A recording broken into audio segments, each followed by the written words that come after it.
years, and I do mean years, even before I was doing the Nostalgia Critic or anything online, people have been telling me to watch Clone Wars. Yes, it takes place during the time of the prequels, but it's so much better than the prequels. Hell, it actually fixes the prequels. You gotta see it. It's so good. It's so good. But every time I looked at that animation, that just wasn't my style, and how many goddamn episodes there were, I just said, another time. Plus, how can you fix the prequels? It's impossible. Go away, go away.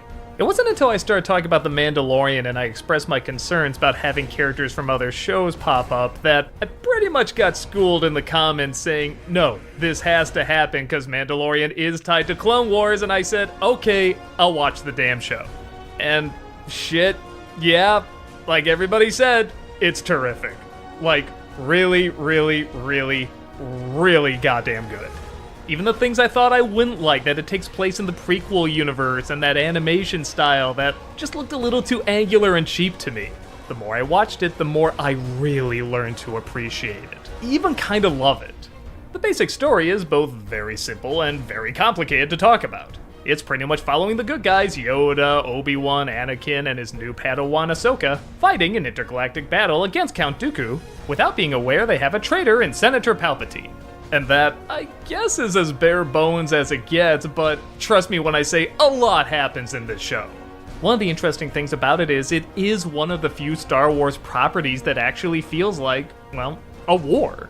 There's a lot of strategies, there's a lot of battle philosophy, there's a lot of getting to know your enemy, getting to know your friends. How much do you give up and how much do you hold on to win? What do you sacrifice? What do you give? What do you take? All stuff that really is a big part of war. So many of these characters that were so dull in the prequels are suddenly made incredibly interesting here. Anakin Skywalker, everybody used to call this character because he really was so wooden and didn't have much in an arc and just switched in a millisecond.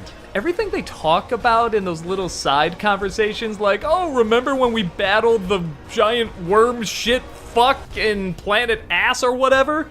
And he's like, oh yeah, we're such good friends. And it feels really phony and not real. Here, you see them actually fight. You see them interact off each other. Anakin is legit really charming here, and over the seasons, you do slowly see him start to turn to the dark side, and in a way that does make sense. It taps into what Last Jedi was kind of tapping into, where maybe the Jedi aren't always perfect. Maybe there are a lot of problems with the way this is set up. And obviously Anakin's turn after becoming Darth Vader doesn't make situations any better, but you can see how he got to that point. Even if his acting in the first season is a little off, I dare even say Ahsoka's acting is kind of off too. Yeah, actually the first season really gets shit on by a lot of fans. They always say, yeah, just skip the first 2 seasons, don't even watch them, ignore them. Well, maybe the bar was set so low because of the prequels, but I honestly didn't think they were that bad. The first episode has Yoda, a character that most people can get behind, everybody likes Yoda, telling the clones that they're not all the same. Yes, they are literally clones, but through different environments and different interactions, they do form kind of these unique identities that, yes, are similar, but are still different enough to stand out. I found this really intriguing. That was one of the things in Attack of the Clones I thought was so weird. I just had all these questions like, well, wait, do they all think the exact same thing? Or are they kind of different? Do they like what they do, hate what they do? Are they like robots? Can they think for themselves? And this show answers it. I'm really not kidding when I say some of the most interesting characters are the clones. They're all given numbers as names, but they give each other nicknames for short. Like, one is called Fives because he has a bunch of fives in his number. Another is called Rex, and there's a bunch of different names that you do start to get to know. Enough that when one of them dies, you do legit feel bad. This idea alone was enough to show me that this show did have a brain and was trying to work with the universe that was given to them. Enough that I found myself saying, even though everybody hates the first 2 seasons, I actually got through them okay. They are probably the weakest, but you can tell they're trying to get their footing and figure out their performances and the look of the show, and I don't know, I think it gets crapped on a little too much. But when the show really gets interesting, I can't believe there was a time when I said, I could take or leave this show. It gets so engaging. Characters that start off okay like Ahsoka really develop and grow over time to a point where I didn't always know what she was gonna do. In the first few seasons it's kind of obvious, but as it keeps going, it kind of switches things up a bit. She makes choices that do kind of surprise you. Anakin as well. They add so many complexities to the choices he makes and why he looks at certain alien races and worlds and even the Jedi so different than everybody else. And you sympathize with him and know where he's coming from. There's a pirate named Hondo that kind of plays both sides to his advantage. There's a whole bunch of bounty hunters that are just so menacing and so cool. There's a character named Ventress that, yeah, looked okay, but we didn't know too much about her, but then later you go into her backstory and see her planet and find out she's actually the same race as Darth Maul, and oh my god, just the way this planet works feels so... God, I never thought I would say this in something Star Wars recently, but alien. It felt like a fascinating alien world I wanted to know more about. It looked great, it was structured in a fascinating way. It even brings Darth Maul back. And yeah, they bring Darth Maul back, who gives a shit? He just kind of growled and swung a lightsaber around and yeah, looked cool, but what do I know about this guy? I don't give a shit. He is one of the best characters in this. Suddenly he's like this Shakespearean villain. He goes from almost no lines to having some of the most eloquent dialogue I've heard in years.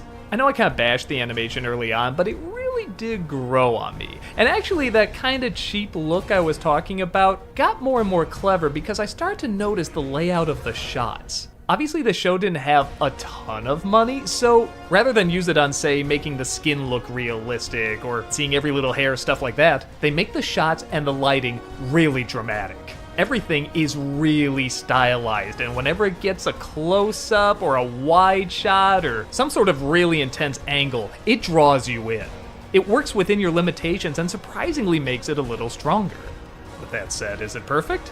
I think it's hard to find any show that works 100%, but yeah, there's a couple of lame things.